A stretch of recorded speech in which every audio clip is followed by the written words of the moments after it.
Well, in the fallout from the Canadian Grand Prix, guys, I guess the big question is, did Ferrari do an unbelievably good job or Mercedes a very below par job?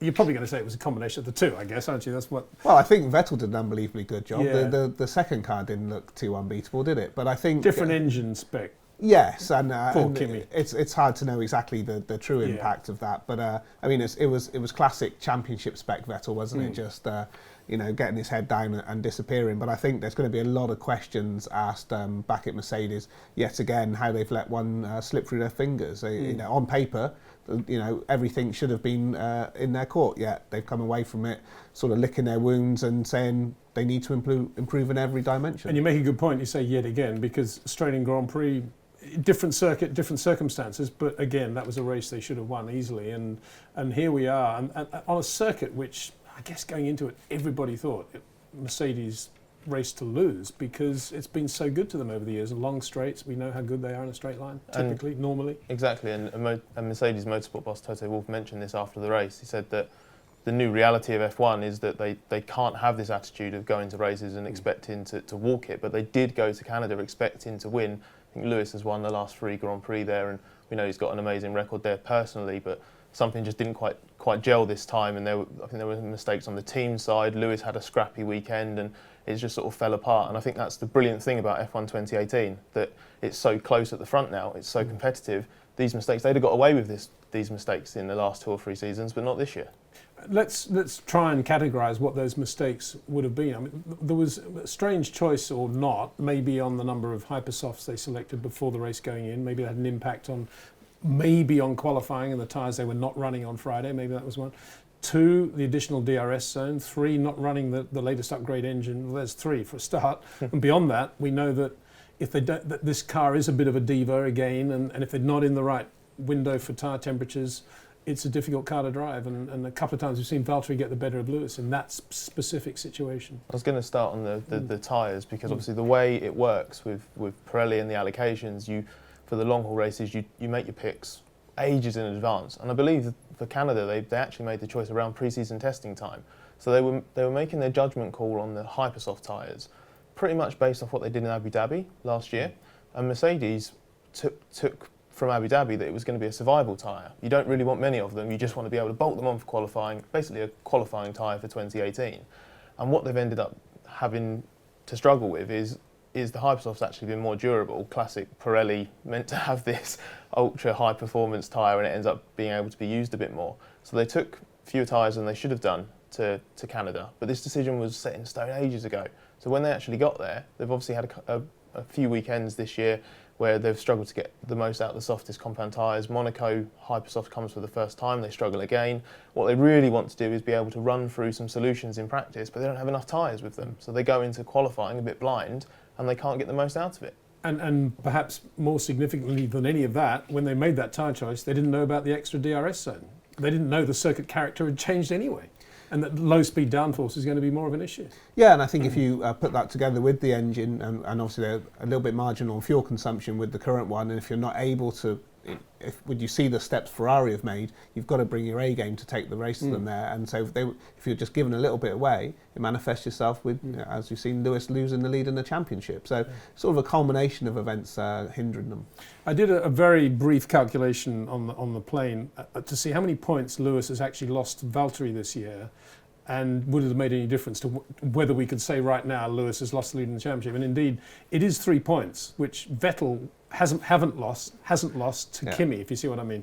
So if Kimi was driving the other Mercedes, in theory, Lewis would still be leading the World Championship. I know it's a hugely hypothetical point, but it nonetheless comes under the heading of Lewis has always got to beat Valtteri any given day, whereas Sebastian doesn't have to beat Kimi on any given day because he knows he's always going to be behind him, basically. And I feel sorry for Bottas actually, because he's driving really well this year. He is. In any other season in the Mercedes, he'd had 2, 3, 4 wins already this year, and instead he's just got a bunch didn't he of drive seconds. well in Canada? What we know was obviously a difficult car from the way Lewis struggled, and that was in qualifying particularly. And on a Hamilton circuit. No, he did really well. I feel I owe him a small apology because I came on the show with you earlier in the year after I felt that he done the team a disservice with his After performance in Bahrain. yeah. But since then, he's really been the team leader in terms of maximising the performance of that car. So yeah, kudos to him. I'm sure Lewis would agree with that, but anyway. No, well, if you analyse the ultimate pace figures. But the other interesting point is that maybe Ferrari were also caught out a little bit by what was going on in Canada with the character of the circuit on Friday. We now then know that Sebastian wasn't that happy with the car on Friday. But they recovered beautifully overnight, and come Saturday, and particularly in qualifying, they were right in the slot, and that was and a lot of credit has been paid now to Giovinazzi back in Italy in the sim. It's not the first time this season we've seen that, where they just have something that's not quite there on Friday, and I think usually it's probably compounded by the fact that Red Bull always starts a race weekend strong, and then obviously Mercedes and Ferrari turn the engines up on Saturday, Sunday, and they make a step on the engine side as well. But certainly in Canada, I think Vettel seemed a bit lost on Friday. It's not the first Friday this year. We've seen Kimi be stronger than him on Friday, just working around problems better. And I think Sebastian's acknowledged that that's actually one of Kimi's strengths. He's got so much experience, he's got good feel for the car, so he can sort of maybe work through that a bit better. But then once they start to refine stuff and start to get to a position where they can get the car to the maximum, that's where Vettel's peak obviously becomes higher. And then I think you mentioned it earlier, Andy, that this was peak Vettel, when he has that moment where he's at one with the car, he puts it on pole, and then in the race just metronomic. I mean, Bottas was catching him towards the end of the race, and we saw the mistake. And we know that he obviously was also battling fuel saving, but Vettel just had it all in control. And he just put in a few fastest laps just to show what he could do, and then just backed away again towards the end. It was 2 laps from the end. Oops. Yeah, you see what he did in the restart as well, where he just completely aced it. It was a genuine 10 out of 10. But here's another point, though. If you look at the way Ferrari recovered overnight and what Antonio Giovinazzi was doing, and you've got to say this whole sort of jock clear, really good management system of how to recover over a race weekend. And then you look at what Mercedes have. Maybe this is another area where Toto Wolff is looking now, because we had the issue in Melbourne of the weird situation in the race. Beyond that, what is their equivalent of Antonio Giovinazzi, the sim, and Jock Clear? Is it presumably George Russell now, I would guess, is the guy in the sim in that situation, is he? He does stuff at base. Obviously, he's also present at some races because he's got the shared reserve role with Erline. So yeah, they will be working through stuff back at base.